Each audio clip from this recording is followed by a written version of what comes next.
Muy buenas tardes. La Universidad de Guadalajara, a través del Centro Universitario de los Lagos y la Quinta Feria de las Humanidades y de las Ciencias Sociales, les dan la más cordial bienvenida a todas las personas reunidas aquí en el Teatro José Rosas Moreno. Y saludamos también a quienes nos siguen a través de nuestra transmisión en vivo por Radio Universidad de Guadalajara. Esta importante ceremonia tiene como objetivo propiciar la reflexión y el diálogo entre universitarios y público en general sobre los temas vigentes a nivel mundial. Y en esta ocasión nos honra tener como conferencista magistral al doctor José Trinidad Padilla López, Procurador de Desarrollo Urbano del Estado de Jalisco, para quien pido un generoso aplauso de bienvenida.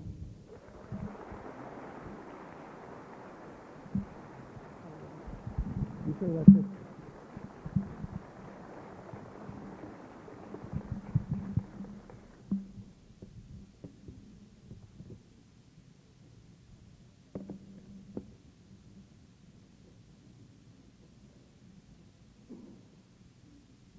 Muy buenas noches, tengan todos ustedes.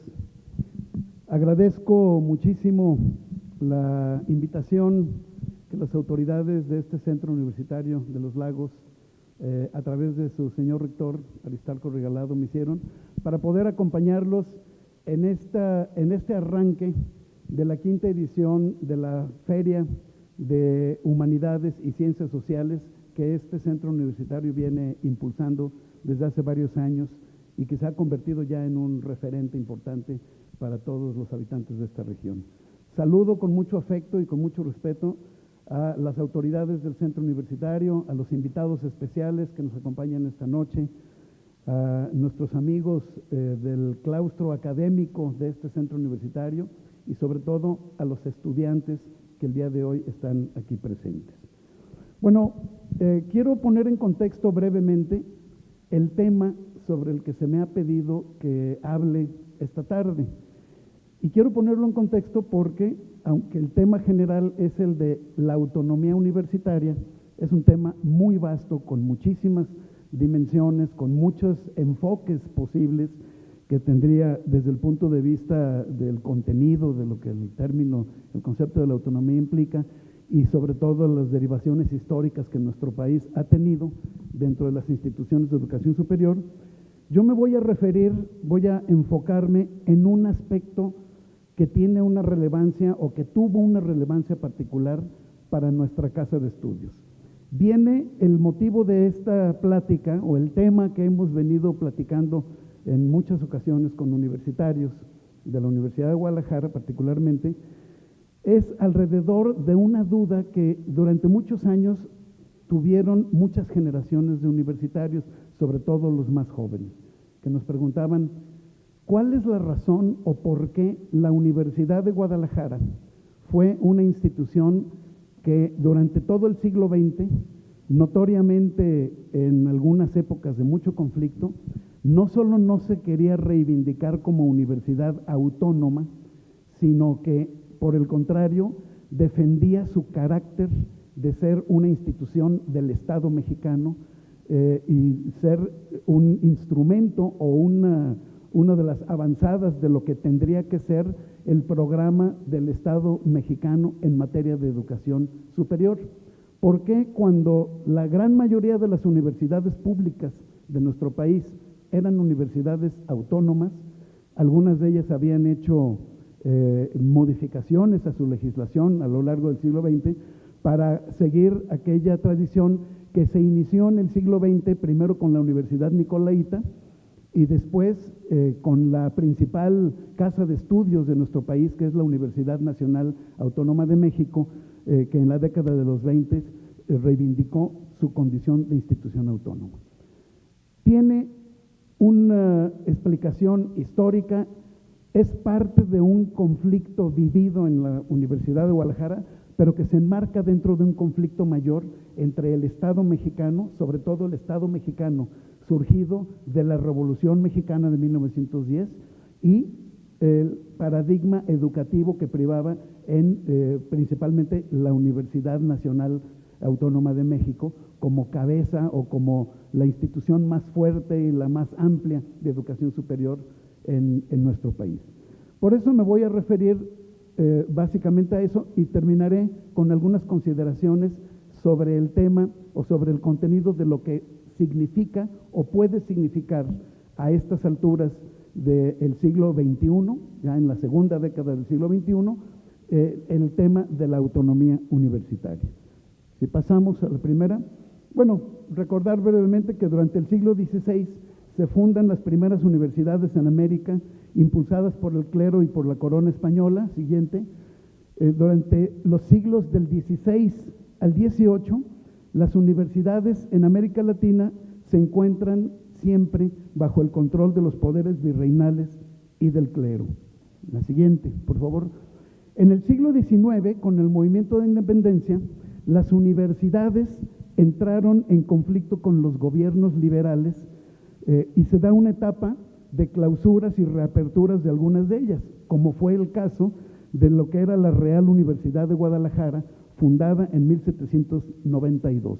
Ese es el escudo de la Real Universidad de Guadalajara, promovida y fundada por Fray Antonio Alcalde en 1792, pero que luego de una serie de conflictos a lo largo de la primera mitad del siglo XIX, en la que, como ustedes saben, cuando subían al gobierno, los gobiernos conservadores abrían la universidad, la sostenían, y cuando subían los gobiernos liberales, las clausuraban por considerar a esta institución una institución perniciosa e irreformable, en palabras de Valentín Gómez Farías, que alguna vez se refirió así a la institución universitaria, porque la consideraban como un reducto de la reacción de las resistencias a la modernización de nuestro país.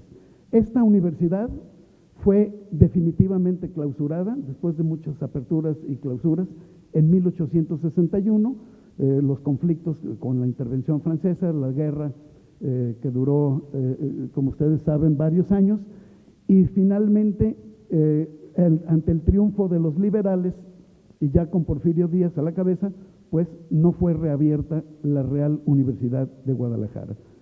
Siguiente. En el siglo XX, en 1910, se funda la Universidad Nacional de México. La fundó Justo Sierra como una universidad de Estado. Esta fue una universidad que ya tuvo una característica distinta.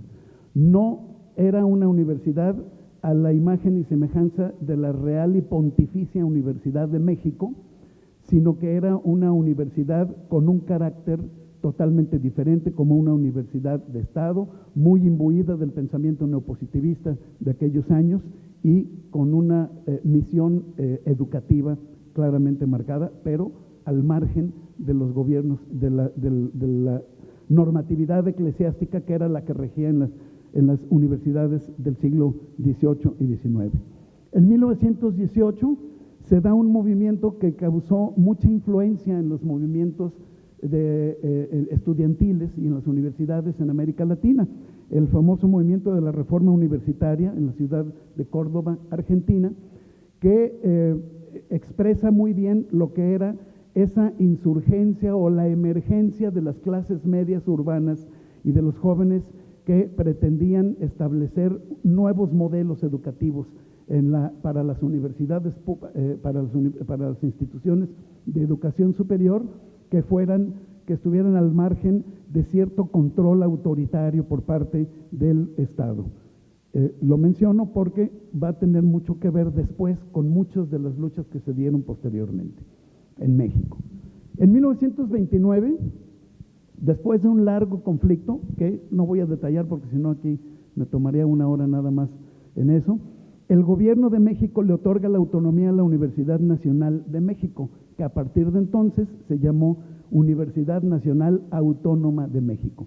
El movimiento por el cual se le dio la autonomía a la universitaria, a la UNAM, nomás lo menciono de pasada, fue un tema aparentemente banal. No se trataba de una enorme lucha de grandes ideas en un principio, sino que tuvo que ver con la resistencia que los estudiantes de la Escuela de Derecho generaron en contra de una disposición del gobierno para establecer evaluaciones periódicas a los estudiantes de la carrera.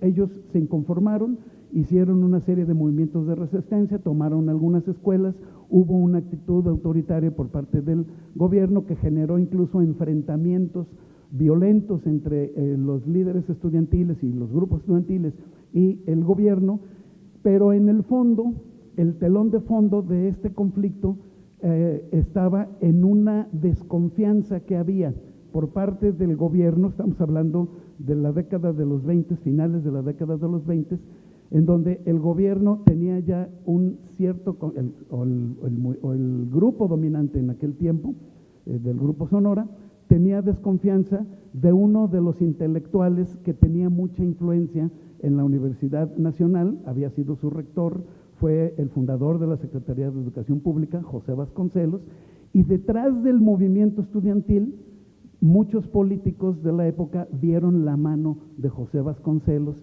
y le atribuyeron a ese movimiento una serie de intencionalidades políticas metauniversitarias que, por supuesto, como muchas veces ha ocurrido a lo largo de la historia, pues enturbian hasta los movimientos más bien intencionados y más sanos y generaron un conflicto que, sin embargo, por prudencia no derivó en un crecimiento en espiral, sino que el gobierno simplemente determinó dar la autonomía, creyendo que al darle la autonomía a la Universidad Nacional, también junto con eso podrían arguir un desentendimiento de las obligaciones de financiamiento que el Estado tendría que tener hacia las instituciones de educación superior pública. Ese episodio se resolvió, finalmente la universidad siguió recibiendo el subsidio, pero ya estaba muy marcada una línea de confrontación entre los grupos hegemónicos de la Universidad Nacional, principalmente grupos pensadores liberales, pensadores que se oponían al modelo que ya por entonces el Estado mexicano estaba empezando a impulsar, que era acorde a una serie de presiones o de apremios que los compromisos que la Revolución Mexicana había establecido con la sociedad mexicana, pues implicaba. Esto es promover modelos educativos, promover escuelas que se acercaran más a las necesidades de lo que era el desarrollo económico de un país que estaba en ruinas. Hubo conflictos como, por ejemplo, cuando durante el periodo de Álvaro Obregón se intentó crear una escuela de agronomía en el seno de la Universidad Nacional, hubo resistencias a ello, y entonces fue cuando se impulsó una escuela fuera del sistema universitario, la Escuela de Agricultura de Chapingo, pero con ya un ambiente o un clima muy caldeado entre el gobierno, los gobiernos revolucionarios y el modelo de la universidad. A ver, ¿le ponen a la que sigue? Bueno, esta es la siguiente, por favor. Yo me voy a circunscribir entonces a la Universidad de Guadalajara en el siglo XX. Muchas gracias.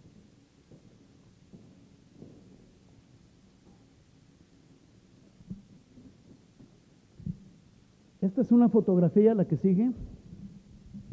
Esta es una fotografía de el grupo que promovió la fundación de la Universidad de Guadalajara, que se reunían en algo que se llamaba el Centro Bohemio. Era un grupo informal de artistas, profesionistas, médicos, literatos, incluso había un par de clérigos por allí, encabezados por José Guadalupe Zuno, que era gobernador del estado y que también tenía una vena artística muy desarrollada. Él mismo era caricaturista y un hombre pues muy vinculado con el desarrollo de las artes y de la cultura, y decidieron impulsar la creación de una universidad que respondiera a las demandas de lo que la nueva sociedad estaba planteando y de lo que eran una serie de imperativos que el gobierno tendría, en el caso de Jalisco, para acercar la educación,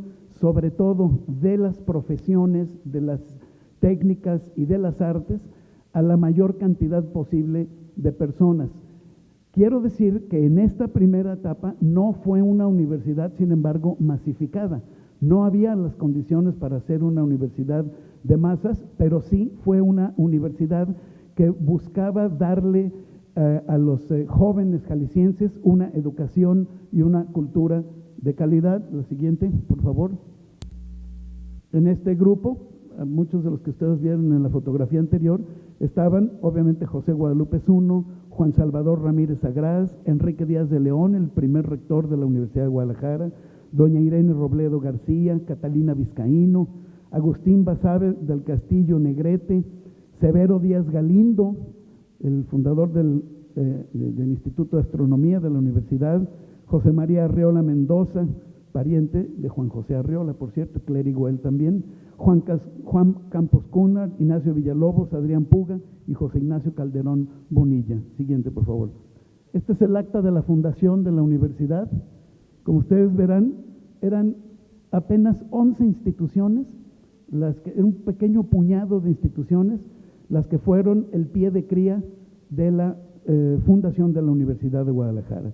La Escuela Preparatoria de Jalisco, la Preparatoria para Señoritas, la Facultad de Farmacia, la de Ingeniería, la de Medicina, que era quizá la más importante porque estaba vinculada esta Facultad de Medicina con una institución que sirvió como cordón umbilical o como línea de solución de continuidad entre la antigua Universidad Decimonónica y la universidad fundada en 1925, que era el Hospital General de San Miguel de Belén, y que ahora es el Hospital Civil o organismo público descentralizado, Hospitales Civiles de Guadalajara. La Facultad de Jurisprudencia, de Comercio, Politécnico, Mixta, en fin. Notarán que incluso está la Biblioteca Pública del Estado y el Observatorio Meteorológico del Estado, que fueron las instituciones con las que se fundó la Universidad de Guadalajara en 1925, siguiente, siendo este señor su primer rector, el doctor Enrique Díaz de León. Bueno, esta universidad, sin embargo, empezó a entrar en un periodo de turbulencias, particularmente en una coyuntura muy conflictiva de nuestro país, que fue la década de los 30. Es una época en la que se dan grandes cambios en nuestro país, una época en la que el asesinato del Álvaro Obregón puso fin a la etapa de los caudillos en la historia contemporánea de México.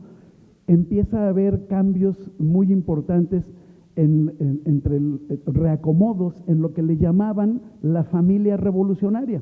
La familia revolucionaria no era otra cosa que los más de 300, no, ¿qué digo 300? Los más de 500 grupos de distintos tamaños y de distintas tendencias que en todo el país tenían expresiones, ya sea a través de grupos armados, grupos agraristas, grupos de trabajadores urbanos de las ciudades medias, pequeños partidos políticos locales, en fin, una serie de expresiones que amagaban con nuevamente volver a poner al país al borde del incendio, y por lo cual era necesario encontrar una solución para que la transmisión del poder en México se hiciera por otras vías que no tuvieran que ser el magnicidio, la asonada, el golpe de Estado o de plano una nueva revolución.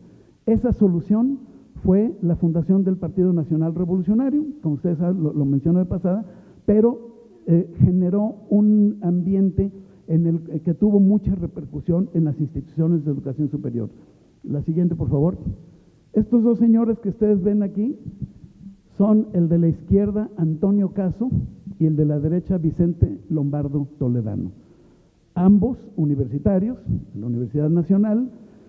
Antonio Caso, director de la Facultad de Filosofía en la década de los 30, principiando los 30.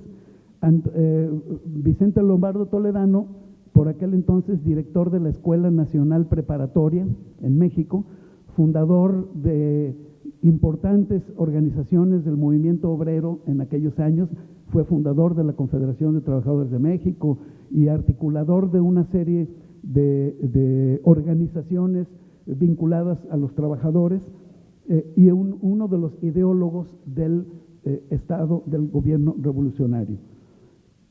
Siguiente, por favor.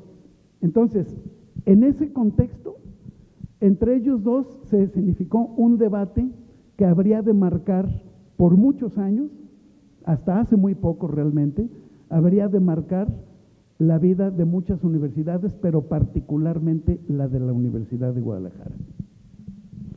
Ya me refería a la reorganización de las expresiones políticas del país después del asesinato de Obregón en 1928. En el 29 se crea el Partido Nacional Revolucionario y hay ese periodo del 29 al 34 que le llaman el periodo del maximato, en el que la figura fuerte, sin llegar del todo a sustituir al caudillo recién asesinado, Álvaro Obregón, el caudillo fuerte era Plutarco Elías Calles, que desde luego pues encontró con la novedad de que no podía él aspirar a perpetuarse como un caudillo nuevamente, sin el temor de volver nuevamente a caer en la desestabilización del país y probablemente en su propio magnicidio.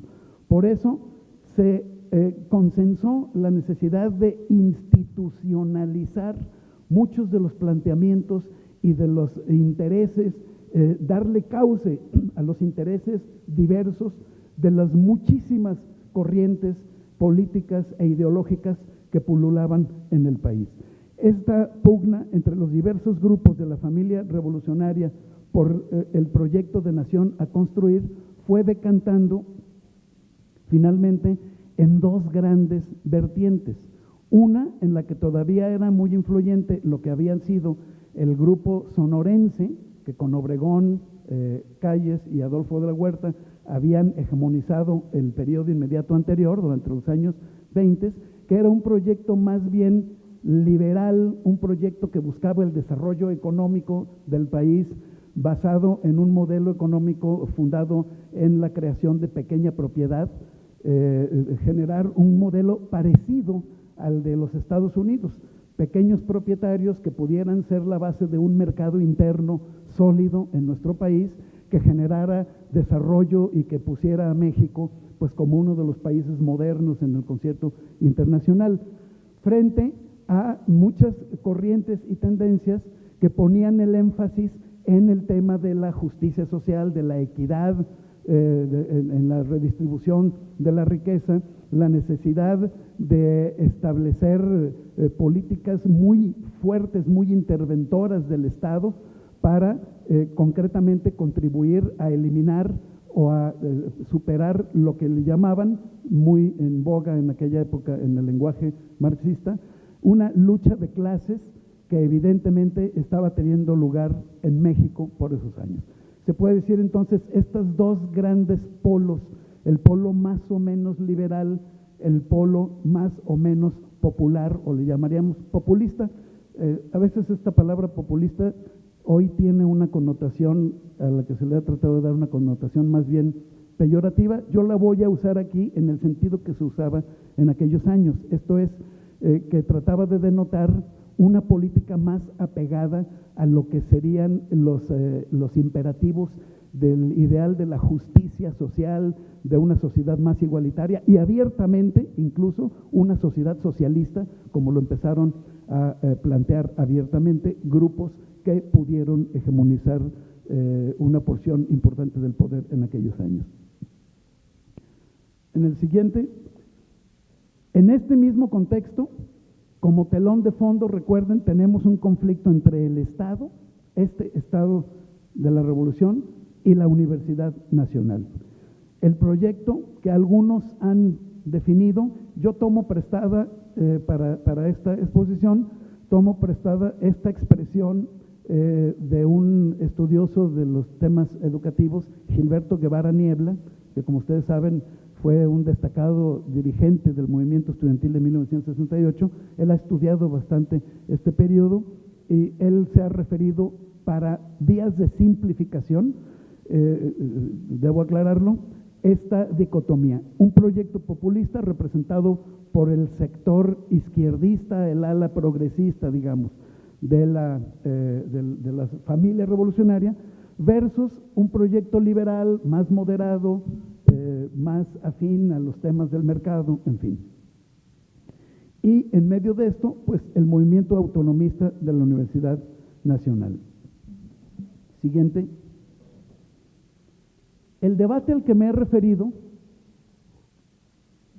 tuvo lugar en 1933, cuando el rector de la Universidad Nacional Autónoma de México, Roberto Medellín Hostos, convocó a las universidades públicas para establecer en un congreso que le llamaron el primer Congreso de Universidades Mexicanas, un debate y una serie de reflexiones sobre cuál debería ser el rumbo de la universidad pública en México en esos momentos. Se abordaron una serie de elementos. Debo decir que esto se enmarcaba también, para que ustedes comprendan mejor el ambiente de aquella época, esto se enmarcaba en un proyecto más amplio de consultas, no tanto consultas, eran más bien reflexión, porque no se trataba de consultar, como entendemos ahora, a la sociedad o al pueblo, en fin, sino que eran encuentros sectoriales en diversas áreas del desarrollo económico, del desarrollo social, sobre lo que tendría que ser el proyecto de gobierno del gobierno que se estaba preparando ya para salir de lo que era el maximato. Estábamos en 1933, habíamos tenido ya 3 presidentes en ese breve periodo muy conflictivo. Uno de ellos tuvo que salir del poder con un balazo que le metieron en un cachete y le salió por el otro lado, en un intento de magnicidio. Era una circunstancia muy complicada en el país. Entonces, entre todos los grupos revolucionarios decían, a ver, el que llega a la presidencia, tenemos que hacer reformas de fondo. Una de ellas, que el gobierno ya no sea de 4 años, necesita ser un gobierno de 6 años. Necesitamos tener un presidente muy fuerte, un presidente con capacidades, no solamente las que la Constitución le da, sino reconocerle facultades metaconstitucionales, porque necesita ser el verdadero leviatán que arrastre reformas profundas que este país está necesitando. Pero primero hay que definir cuál va a ser el programa que ese hombre tendrá que impulsar. Primero el programa, después el hombre que va a encabezarlo. Y con eso en mente se empezaron a hacer foros en el área de la industria, en el área agropecuaria, en el área de los trabajadores urbanos de la ciudad, los pequeños grupos de artesanos, de trabajadores de la industria manufacturera, en fin. Y uno de esos ámbitos, obviamente, tenía que ser el de la educación. Entonces, en ese marco se hace este Congreso de Universidades Mexicanas, porque se trataba de sacar consensos sobre cuál tendría que ser el rumbo que debería asumir la universidad pública en el contexto tan conflictivo, tan convulsivo que había en el país en 1930, en la década de los 30. Cuando se hacen los debates y al final, en cuanto se leen las conclusiones, sobre todo de la mesa principal en la que participaba Vicente Lombardo Toledano y del cual era coordinador, que tenía que ver esa mesa justamente con la postura de la universidad pública ante las circunstancias del momento actual y cuál debería ser el rumbo. Vicente Lombardo Toledano leyó, pero en realidad la propuesta provino del doctor Enrique Díaz de León, rector de la Universidad de Guadalajara, consensada obviamente con los otros miembros de la mesa, y propusieron una redacción de lo que deberían ser las conclusiones de ese congreso para plantearla como plan del gobierno de la revolución que entraría a partir de 1934. Haré un breve resumen. Obviamente, quizá ya ustedes leyeron lo que está escrito en la pantalla, pero brevemente quisiera resumir esta idea que plantearon de una manera muy nítida. Primer postulado: México vive un periodo muy convulsivo, propiciado por una lucha de clases entre las clases opresoras, las clases explotadoras y las clases explotadas. Esta ha sido la historia de la humanidad. Siempre los dueños de los medios de producción son los que capitalizan el poder, sojuzgan a los demás, y esta situación tiene que terminar. El Estado, por lo tanto, no puede ser neutral a esta situación. No puede ser un árbitro en esta lucha de clases que se está viviendo. El Estado tiene que tomar partido, y siendo un Estado revolucionario tiene que tomar partido por los desposeídos, tiene que tomar partido por los pobres, tiene que tomar partido por los trabajadores del campo y la ciudad, para ayudarles a ese movimiento emancipatorio. Y por lo tanto, las universidades como centros de creación, de cultura, de ciencia, de arte y formadores de profesionistas, científicos y técnicos, no puede ser tampoco una torre de marfil aislada de los grandes problemas de su tiempo.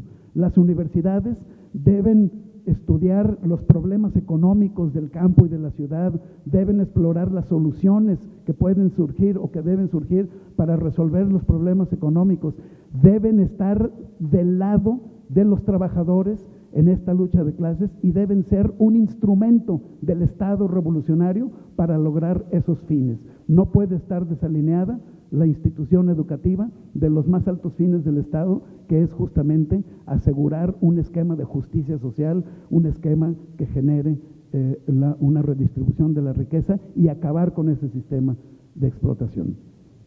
Poco más o menos eso planteaba, entre otras cosas, esta redacción. Estaba presente cuando se leyó esa propuesta Antonio Caso. Antonio Caso, de hecho, no era realmente un participante activo en esa reunión, estaba más bien como observador, como invitado de honor. Era un hombre muy prestigiado y una persona pues, al que con muchas deferencias invitaron, pero cuando él escuchó eso, pidió la palabra.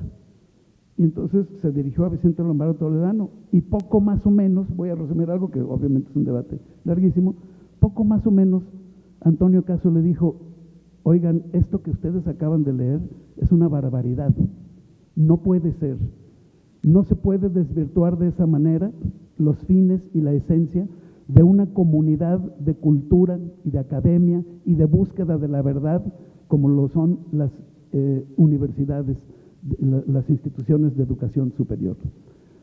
Y mucho menos, por cierto, entre en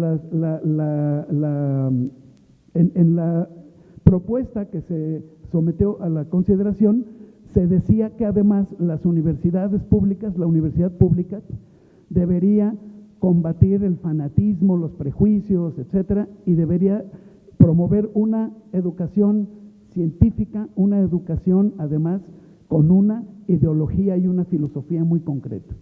Los instrumentos que da el materialismo histórico y el materialismo dialéctico como filosofía fundamental para poder analizar la vida social y para entender el desarrollo de las sociedades como obra de las sociedades y no de los grandes hombres, en fin.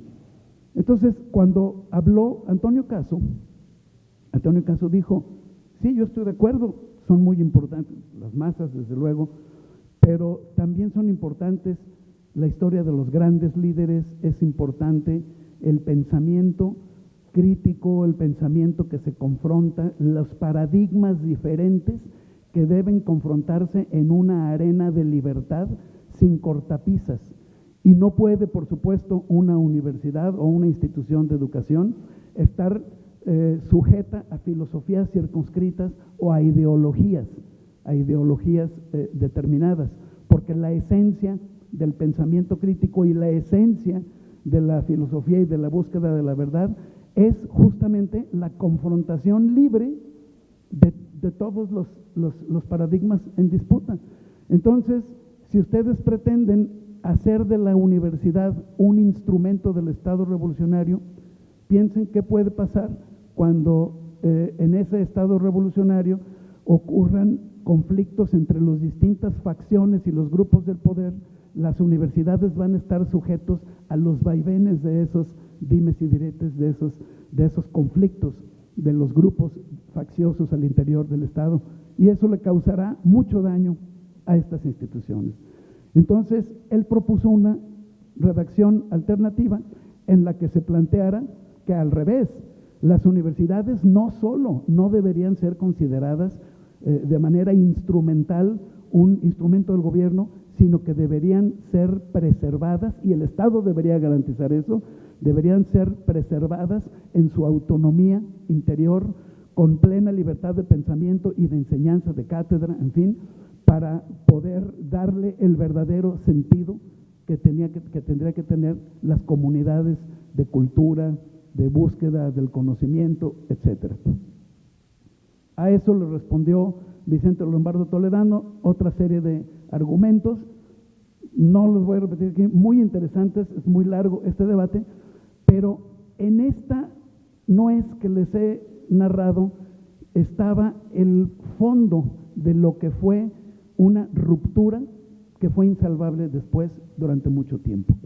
Cuando se sometió a votación cuál de las dos propuestas debería adoptar el Congreso como conclusión, pues mayoritariamente se votó por la propuesta que había hecho Enrique Díaz de León y que había leído Vicente Lombardo Toledano. Esto propició una serie de consecuencias. Siguiente, por favor. La primera de ellas fue que prácticamente al día siguiente empezó un movimiento en contra del doctor Roberto Medellín Hostos, que fue obligado a renunciar ante la rebelión de estudiantes y maestros que encabezó el director de la Facultad de Derecho, Rodulfo Brito Fouché. No es un error, se llamaba Rodulfo, director de la Facultad de Derecho, y los grupos liberales que reaccionaron frente a esto, que concebían ellos como un intento del gobierno para aniquilar el pensamiento libre y la libertad de expresión, y en fin, pues derivó en este movimiento. Siguiente, por favor. Brevemente enumero otras consecuencias de ese conflicto. Desde luego que, al igual que en la Universidad Nacional, en Guadalajara hubo movimientos muy violentos, muy fuertes en contra del doctor Enrique Díaz de León. Se plantearon el mismo proceso que en la Universidad Nacional. Sin embargo, aquí el gobernador del estado decidió clausurar la Universidad de Guadalajara para evitar que cayera en manos de la reacción, digamos, era en el lenguaje de aquellos tiempos, ¿no? Para evitar que la universidad pública cayera en manos de los liberales y de los católicos y de los grupos allí que estaban impugnando esta resolución de las universidades mexicanas, la clausuraron y establecieron en su lugar un Instituto de Estudios Superiores de Jalisco, para cuya matriculación se tenían que seguir procedimientos en donde eran muy cuidadosos, investigaban antecedentes de los aspirantes, por si acaso pertenecían a grupos que pudieran estar haciendo movimientos allí de contestación o movimientos subversivos en contra del gobierno y en contra de la universidad. En fin, fue un periodo muy complicado ese. A nivel nacional, la respuesta del gobierno, ya estamos hablando aquí del gobierno de Lázaro Cárdenas en el 34, frente a eso dijo, bueno, pues el gobierno tiene necesidad de impulsar la formación de los trabajadores, de los hijos de los trabajadores, porque si queremos hacer una revolución en la economía y si el día de mañana los trabajadores han de hacerse cargo de la industria y de las empresas en las que están trabajando y las que promueva el Estado, pues necesitan tener educación, porque los trabajadores no tienen científicos, no tienen técnicos, no tienen administradores, no tienen... Y para ello promovió 2 proyectos que fueron los proyectos insignia del gobierno de Lázaro Cárdenas: el Instituto Politécnico Nacional y el Instituto Nacional de Estudios Superiores para los Trabajadores, que eran las 2 instituciones más importantes que estaban pensadas para generar educación hacia los hijos de los trabajadores, para generar las nuevas condiciones que habría que preparar dentro de este concepto, dentro de este contexto de lucha de clases. Brevemente les digo, de estos 2 proyectos, el Instituto Nacional de Estudios Superiores jamás vio la luz. Estaba pensado como una especie de instituto de mucha calidad, de ultra calidad, para educar a las élites de lo que serían los egresados del Instituto Politécnico Nacional. Pero de plano ese nunca vio la luz. Y el Instituto Politécnico Nacional nació apenitas, prácticamente en el último año de gobierno de Lázaro Cárdenas, y no pudo nacer de una manera formal y oficial, con un decreto y una inauguración así como uno hubiera imaginado, sino que finalmente logró meterla dentro del presupuesto federal de egresos y de facto tuvo que nacer así una institución en unos momentos en los que, como ustedes sabrán por la historia, pues el gobierno de Lázaro Cárdenas estaba ya completamente asediado, ya había nacido el principal partido de la oposición al partido de la familia revolucionaria, que fue el Partido Acción Nacional, ya había toda una contracorriente para neutralizar el efecto pernicioso que el cardenismo había generado en el país, en fin. En Jalisco, por cierto, es cuando se funda la primera institución de educación superior privada de México, la Universidad Autónoma de Guadalajara, que está enmarcada justamente en este conflicto. Aquellos que habían buscado revertir ese proceso, finalmente no pudieron hacerlo en la universidad pública y fundaron una universidad privada, que es la más antigua de este país. La siguiente. Este es el señor que reabrió la universidad en 1937. En 1937, bajo el liderazgo de Constancio Hernández Alvirde, se asume abiertamente el proyecto educativo cardenista, que abiertamente y expresamente buscaba una orientación socialista en la enseñanza, en las carreras, en las aulas.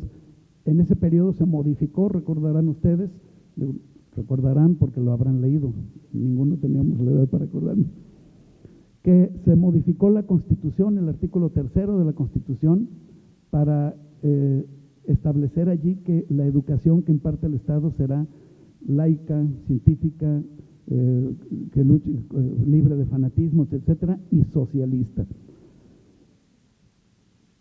Para prevenir una posible revuelta por parte de estudiantes, se promovió y se consolidó a nivel estudiantil una organización que llegó a tener una influencia y una membresía no solamente en el estado de Jalisco, sino en gran parte del occidente de México, que fue el Frente de Estudiantes Socialistas de Occidente, fundada por don Natalio Vázquez Pallares, un joven muy cercano a los afectos de Lázaro Cárdenas, para consolidar este proyecto educativo. Este proyecto educativo, yo tengo mis dudas de que alguna vez realmente hayan aterrizado en la práctica, pero sí estaba muy presente en el discurso, en los planteamientos, en las, digamos, en los propósitos que había por parte de los gobiernos locales. Sin embargo, nunca se pudo avanzar como durante la época de Lázaro Cárdenas a un proyecto como lo que era el Instituto Politécnico Nacional. Debo decir, el proyecto educativo del Politécnico Nacional no era solamente abrir las puertas de la educación superior a los hijos de los trabajadores del campo y la ciudad, sino garantizar que aquellos que no pudieran por razones socioeconómicas permanecer dentro del sistema educativo, tuvieran el apoyo del gobierno para eso. Por eso, una parte importantísima de ese proyecto educativo, que originalmente fue impulsado con el Instituto Politécnico Nacional, que eran las casas de estudiantes, que eran albergues para que los estudiantes vivieran allí, con comedores universitarios, con una serie de subsidios del Estado para que los estudiantes pobres pudieran vivir allí. Eso ya no pudo ser en otros modelos que se intentaron impulsar, y muy notoriamente en Jalisco. Pero el discurso siguió siendo muy radical en ese sentido. Una institución socialista, nacionalista, en fin. Hubo un cambio de rumbo. La gran sorpresa, ocurrió lo que en algún momento dado vaticinó, sin querer, Antonio Caso. ¿Qué pasaría si de repente es el propio Estado el que cambia de rumbo? Siguiente. Pues ese cambio de rumbo ocurrió. En 1947, en México, los sectores hegemónicos de la familia revolucionaria ya eran otros. Ya estaba Miguel Alemán en el poder, el primer presidente no militar de la postrevolución, un discurso más modernizador, mucho más moderado. Ya no se hablaba desde el sexenio anterior, el que siguió al de Cárdenas, esto es el de Ávila Camacho, ya no se hablaba de la lucha de clases ni de la intervención del Estado en favor de una de las clases, ya se hablaba más bien de los imperativos de la unidad nacional, se hablaba de la necesidad de generar, sí, educación para el pueblo, para la gente pobre, en fin, pero ya desprovisto de las partes más radicales del discurso cardenista. Entonces, hubo un cambio, se promueve una reforma de la ley orgánica en 1947, se termina con todo lo que explícitamente tuviera que ver con la orientación socialista, se concentraron atribuciones del gobernador del Estado en el control de la universidad para las políticas de ingreso, promoción, permanencia del personal académico, ingreso, promoción y permanencia del personal de apoyo, para los criterios de admisión para los estudiantes, los criterios de evaluación para los estudiantes, en fin, todo lo que tuviera que ver con las políticas internas de una universidad estaban en manos del gobernador a través de su gabinete. Hubo un desplazamiento de la representación estudiantil. El Frente de Estudiantes Socialistas de Occidente, aunque no fue combatido formalmente, murió de inanición. Se creó en su lugar una Federación de Estudiantes de Guadalajara, un poquito trasquilada de aquellos lenguajes tan radicales y de ese tipo de organización como la que tenía el FESO. El Frente de Estudiantes Socialistas de Occidente tenía una estructura organizativa muy similar a la de los partidos comunistas de filiación soviética en el mundo, con un secretariado conjunto, con un secretario general que era la máxima autoridad de liderazgo, etcétera. La FEG era una organización más, digamos, republicana en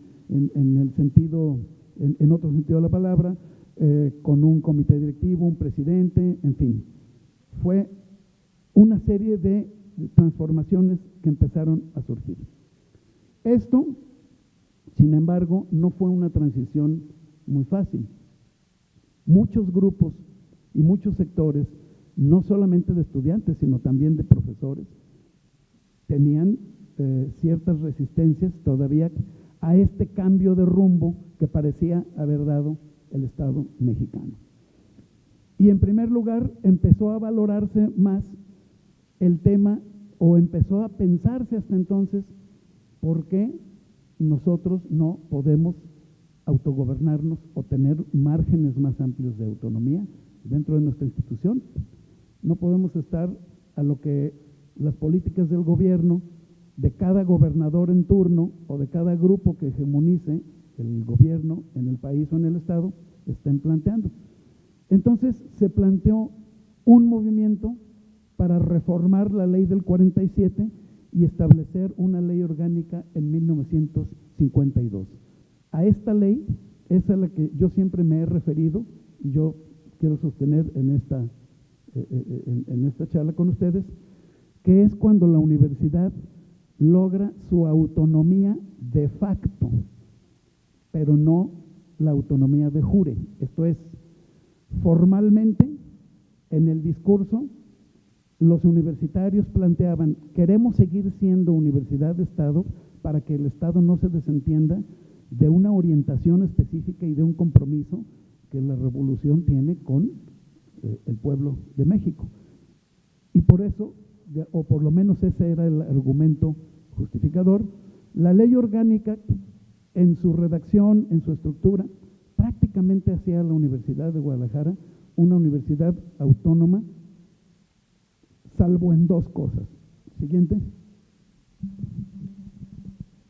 Se fortaleció el Consejo General Universitario como organismo colegiado máximo en la institución y se pusieron límites a la intervención del gobernador y se consolidó la Federación de Estudiantes de Guadalajara como elemento impulsor de estas reformas. A diferencia de la ley anterior, el gobernador del estado en esta nueva ley tenía solamente 3 hipótesis para poder incidir en la vida interna, jurídicamente hablando, de la universidad. La primera, que estaba en la ley, era conocer de una terna que el Consejo General Universitario enviaba al gobernador cada 6 años, para que de esa terna el gobernador eligiera al rector. Esas eran las formalidades. Segunda hipótesis, conocer, era el gobernador la autoridad superior ante la cual el rector de la universidad, presentaría su renuncia en caso de renunciar por la razón que fuera. ¿Ante quién presenta la renuncia? Ante el gobernador del estado. El gobernador autorizaba la renuncia, en fin, y le solicitaba al consejo una nueva terna para de ahí elegir. Y una tercera hipótesis, muy importante. Cuando surgiere algún conflicto irresoluble entre el máximo órgano colegiado de gobierno, que es el Consejo General Universitario, y la máxima autoridad unipersonal, que es el rector, entonces el gobernador tiene la facultad de tomar la decisión de zanjar el tema, de romper el hilo por lo más delgado, ya sea cesando al rector o convenciendo al Consejo Universitario de que se allane al tema de conflictos de la parte del rector. Entonces, esas 3 eran las principales, las únicas prácticamente, las únicas hipótesis en las que el gobierno formalmente podía incidir. Desde luego, no podemos ser ingenuos. Había muchas cuestiones de orden político, presiones de un lado a otro, estas eran mutuas, que cambiaban muchas situaciones, pero lo formal, lo jurídico, era esto. La política de ingreso, permanencia y promoción de personal académico era materia del Consejo General Universitario y de los órganos de gobierno. La política de admisión de los estudiantes era política de los órganos de gobierno de la universidad. Y en general, la determinación de los planes y programas de estudio y una serie de elementos que tienen que ver con la vida interna de la universidad, tuvo más peso y más fuerza ya los órganos internos de decisión de la universidad. Vamos a la siguiente fase de esto, si pasamos. En 1968 ocurrieron varios hechos. Primero, empezó el proceso de masificación de la educación superior. Una nueva crisis en la relación universidad-estado, pero ahora que alcanzó a más instituciones que la simple Universidad Nacional Autónoma de México. Un movimiento estudiantil reprimido generó expresiones cívicas diversas, pero también grupos radicales que nutrieron la oposición armada en contra del Estado. Generó un conflicto que nos llevó a lo que se conoce como el periodo de la Guerra Sucia, en la que el Estado entró realmente en una serie de procesos represivos hacia diversos grupos emanados de esos movimientos estudiantiles, que llegó a poner en una gran crisis de legitimidad a todo el sistema político mexicano, principalmente al partido en el poder. Por eso en 1977 el Estado trata de poner fin o de superar este conflicto, poniendo en marcha diversas reformas político-electorales en el ámbito de la política. Se legalizaron algunas instituciones que hasta entonces habían sido clandestinas, como el Partido Comunista Mexicano, muchas agrupaciones que habían optado por el uso de las armas para expresar su inconformidad. Se les dio un cauce, o se pretendió darles un cauce político a través de las reformas que se hicieron al sistema de partidos. En fin, no me voy a referir a eso, me voy a referir a una que tiene que ver con nosotros. Siguiente. En ese contexto, en 1980, se promulga en el Diario Oficial un decreto que reforma las fracciones 7 y 8 del artículo 3º constitucional y que eleva a categoría de ley la autonomía y la libertad de cátedra de las universidades. A partir de ese momento, todas las universidades públicas que eran de Estado, las que todavía no eran autónomas, ya con todas las de la ley podían plantear: queremos ser autónomos, acogernos a esta reforma, etcétera. Sin embargo, la Universidad de Guadalajara siguió siendo una universidad formalmente de Estado. Por razones que todavía en esa época, estoy hablando de la década de los 80s, todavía hasta casi principios de los 90. Es una época que a mí generacionalmente me tocó vivir, y por eso les puedo platicar. Cuando yo era líder estudiantil, todavía el lenguaje tradicional es el lenguaje de la educación socialista, la universidad antiimperialista, nacionalista, en fin, el tema de la lucha de clases, era todavía un lenguaje sumamente promovido, utilizado, que legitimaba muchos de los planteamientos y de las luchas de los estudiantes. Pero a fuer de ser honesto, debo decirles que yo nunca supe, en los muchos años previos que fui miembro de la Universidad de Guadalajara, desde que era estudiante de la preparatoria y luego en la facultad, que realmente el modelo que nosotros se suponía que queríamos tener, que realmente hubiera funcionado en algún momento. Esto es, me vuelvo un poquito a lo de la polémica caso Lombardo.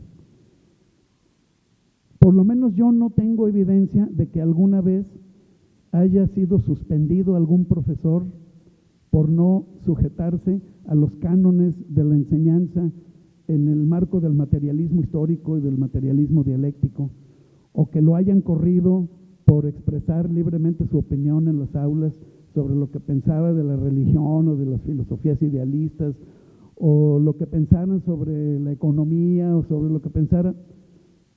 En la práctica, aunque en el discurso de la Universidad de Guadalajara pugnaba y se veía a sí misma como una impulsora del modelo cardenista, que hacía rato había sido desechado por el propio Estado mexicano, pues en la práctica lo cierto es que en las aulas de la Universidad de Guadalajara siempre hubo ese ámbito de libertad para que los profesores expresaran su cátedra sin tener que sufrir represalias por ese motivo. Hubo momentos, desde luego, de violencia interna en la universidad, movimientos estudiantiles confrontados, en fin, pero que yo recuerde, jamás por motivos de expresión, de libertad de expresión o de violar aquello que se suponía que tenía que ser la filosofía y la ideología oficial de la universidad, hubo un profesor reprimido o expulsado, o un estudiante al que lo hubieran expulsado por ello. En fin, durante toda la década de los 80s, ese lenguaje siguió subsistiendo, pero cada vez como que sonaba menos coherente con un entorno en donde ya hasta partes fundamentales del lenguaje habían cambiado. En todos esos años, en los últimos 40 años, hubo una serie de revolución cultural en el imaginario de la gente. Empezó a caer en desuso referirse al pueblo como antes, porque ahora lo políticamente correcto ha sido referirse al ciudadano, a los ciudadanos. Se empezó a cambiar muchos de los paradigmas que habían sido impulsados en todas aquellas épocas de la educación socialista, y empezaron a haber nuevas realidades que sí empezaron a confrontar a las instituciones de educación superior, pero no por razones ideológicas, sino por la eficacia y la capacidad para mantenerse pertinente en cuanto a la enseñanza que estaban impulsando. Y termino con esto. A todo esto, ¿qué significa o qué debería significar la autonomía universitaria en nuestra época? La siguiente. El sentido común nos dice que, pues, en principio, una autonomía universitaria tendría que ser con respecto al gobierno, con respecto a las iglesias, con respecto a los partidos políticos, con respecto a posturas ideológicas excluyentes y con respecto a grupos de presión. La primera reflexión que salta aquí es, bueno, es que esto nos parece plenamente normal.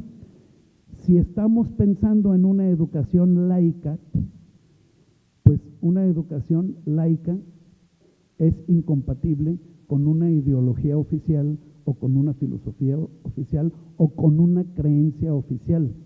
El concepto del laicismo no se refiere solamente a los credos religiosos, desde luego tiene que ver con los credos religiosos y con las iglesias, pero se refiere a un espectro más amplio, a las filosofías oficiales, a las ideologías oficiales. Hay tres ámbitos de la autonomía, siguiente, en donde se supone que estas dimensiones deberían hacerse valer. En el ámbito académico, en el ámbito de gobierno y en el ámbito administrativo. Siguiente. Entre los atributos de la autonomía académica, reforzar la potestad que tienen las instituciones, la universidad, para otorgar títulos y grados, para definir los criterios de ingreso, permanencia y promoción de sus alumnos y de sus académicos, y para definir sus políticas y programas de docencia, investigación y extensión. No me voy a extender en cada uno de estos puntos, pero sí señalaré que en algunos de ellos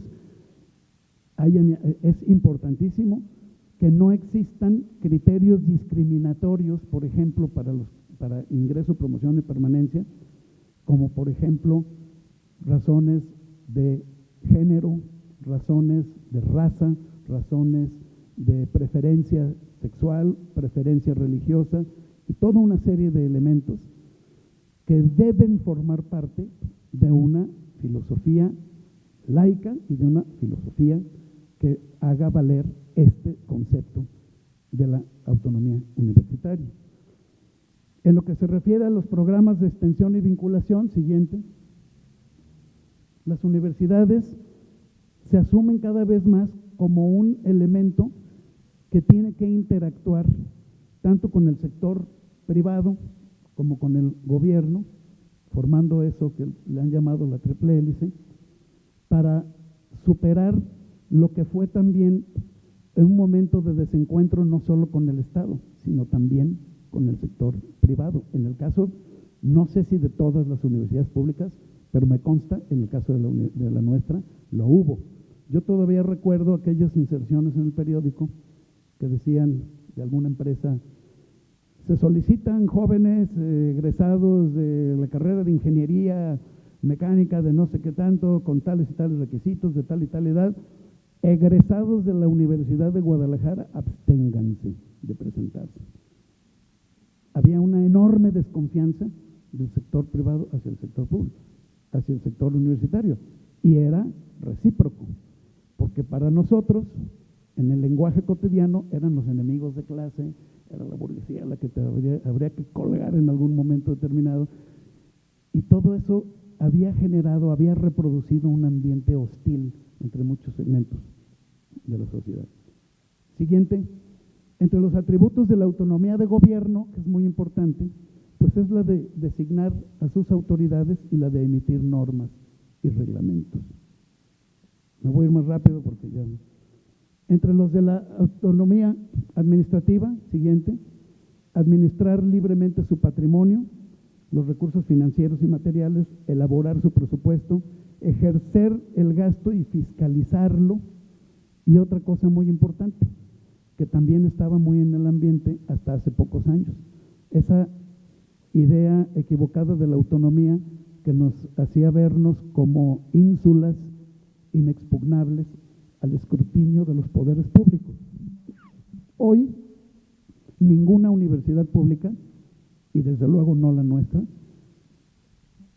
opone resistencia a la rendición de cuentas, a la fiscalización de sus recursos, a la evaluación de sus programas académicos y a la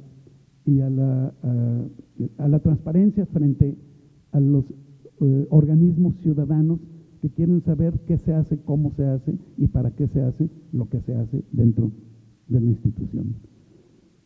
Eso nos llevó, esos pequeños cambios que se fueron generando, cambios culturales en el imaginario de los universitarios y también en el imaginario social, siguiente, nos llevó a la Ley Orgánica de 1994, la más reciente de las reformas que ha experimentado la universidad. No digo la última de las reformas porque seguramente será reformada en el futuro cuantas veces sea necesario, porque las instituciones de educación superior tienen que estarse revisando permanentemente.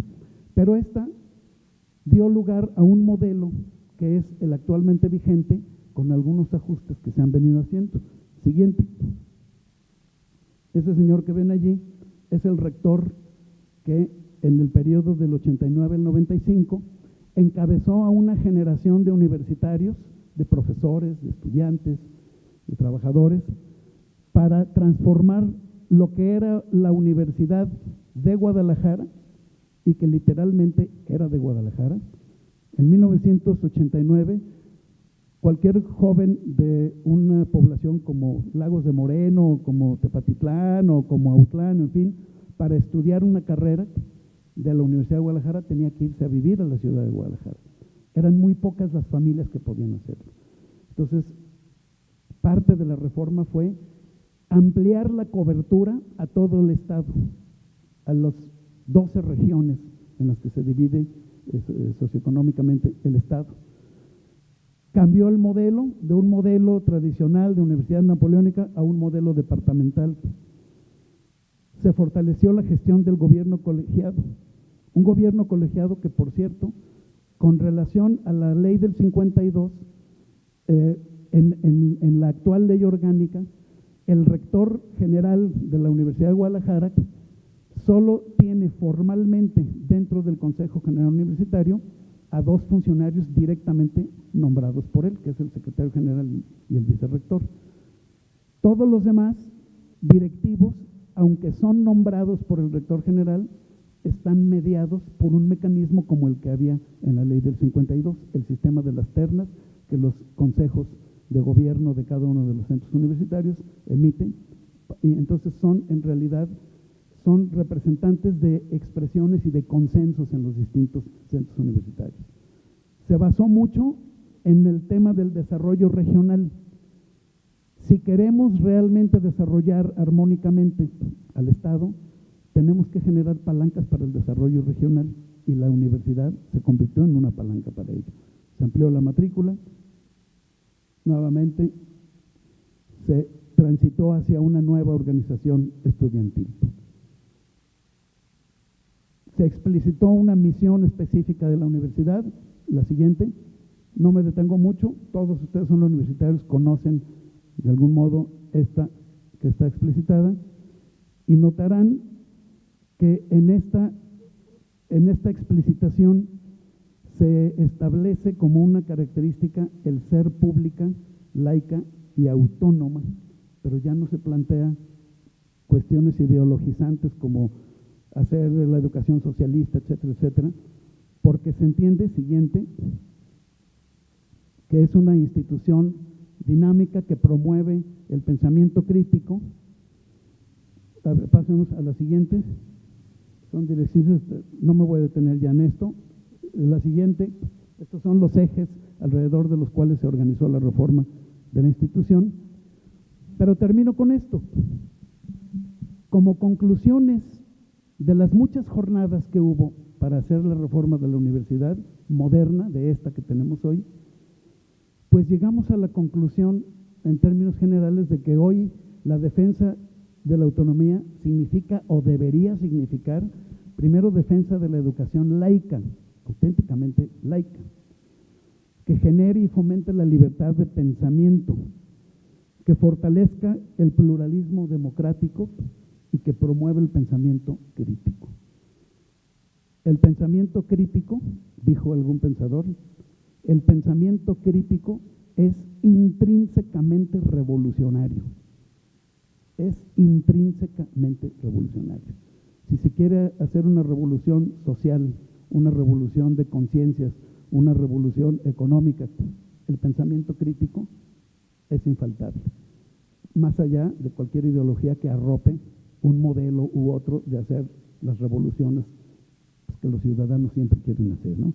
Y las universidades bastante contribuyen o bastante contribuirían si son capaces de generar en el marco de esta autonomía así entendida, jóvenes críticos, ciudadanos plenos, ciudadanos que quieran, sepan y puedan ejercer sus derechos de ciudadanía, pero que también estén dispuestos a cumplir con sus deberes.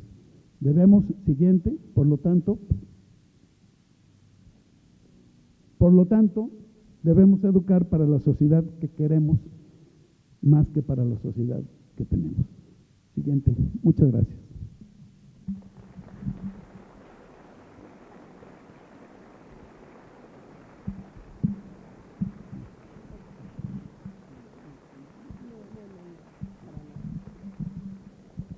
Pues fuerte el aplauso para el doctor José Trinidad Padilla López.